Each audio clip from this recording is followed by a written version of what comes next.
കോഴിക്കോട് കുന്നമംഗലത്തെ വീട്ടിലെ വോട്ടിലും ക്രമക്കേട് നടന്നതായി പരാതി ഉയരുന്നുണ്ട്. കുന്നമംഗലത്ത് 84 നമ്പർ ബൂത്തിലാണ് സംഭവമുണ്ടായത്. ലിസ്റ്റിൽ പേരില്ലാത്തവരെ കൊണ്ട് BLOയും ഉദ്യോഗസ്ഥരും ബോധപൂർവം ക്രമക്കേട് നടത്തിയെന്നാണ് പരാതി ഉണ്ടായിരിക്കുന്നത്. ഈ വീട്ടിലെ വോട്ടുമായി ബന്ധപ്പെട്ട് വ്യാപകമായി കള്ളവോട്ട് നടക്കുന്നു എന്നുള്ള ഒറ്റപ്പെട്ടയിടങ്ങളിലാണെങ്കിൽ കള്ളവോട്ട് നടക്കുന്നു എന്നുള്ള പരാതി ഉയരുന്നുണ്ട്. ഇപ്പോൾ കോഴിക്കോട് കുന്നമംഗലത്ത് വീട്ടിലെ വോട്ടിലും ക്രമക്കേട് നടന്നതായി പരാതി വന്നിരിക്കുന്ന സാഹചര്യമുണ്ട്. കുന്നമംഗലത്തെ 84 നമ്പർ ബൂത്തിലാണ് സംഭവം ഉണ്ടായത് എന്നാണ് അറിയാൻ സാധിക്കുന്നത്. ലിസ്റ്റിൽ പേരില്ലാത്തവരെ കൊണ്ട് BLOയും ഉദ്യോഗസ്ഥരും ബോധപൂർവം ക്രമക്കേട് നടത്തി എന്നാണ് പരാതി ഉണ്ടായിരിക്കുന്നത്. ഈ വീട്ടിലെ വോട്ടിൽ കള്ളവോട്ട് നടന്നുവെന്ന പരാതി കോഴിക്കോട് കുന്നമംഗലത്തും ഉണ്ടായ സാഹചര്യം. ദിസ്ന, അവിടെ എന്ത് സംഭവിച്ചു എന്നാണ് പരാതി?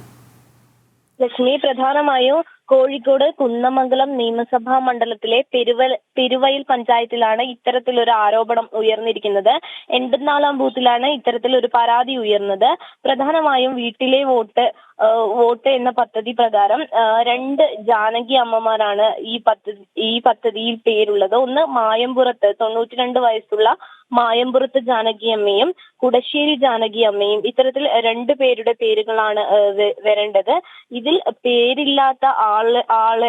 പേരില്ലാത്ത അതായത് കുടശ്ശേരി ജാനകി അമ്മയുടെ പേര് ഉണ്ടായിരുന്നില്ല.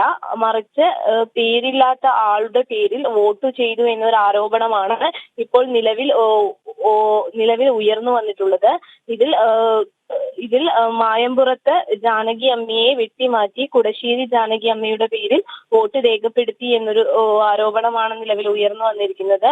ഇതിൽ BLOയോടക്കം ഇത്തരത്തിൽ കാര്യങ്ങൾ ധരിപ്പിച്ചിരുന്നപ്പോഴും BLO ഉദ്യോഗസ്ഥർ ഇതൊന്നും അനുസരിക്കുവാൻ തയ്യാറായിരുന്നില്ല എന്നുള്ള ആരോപണമാണ് ഉയർന്നു വന്നത്.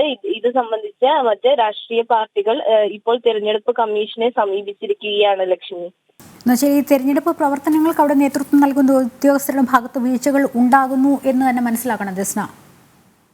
തീർച്ചയായും നമുക്ക് അറിയാൻ സാധിച്ചത് ഇത്തരത്തിൽ വോട്ട് രേഖപ്പെടുത്തുവാൻ വരുമ്പോൾ വോട്ടർ പട്ടിക പോലും കയ്യിൽ ഉണ്ടായിരുന്നില്ല എന്നൊരു ആരോപണമാണ് പ്രധാനമായും ഉയർന്നു വരുന്നത്.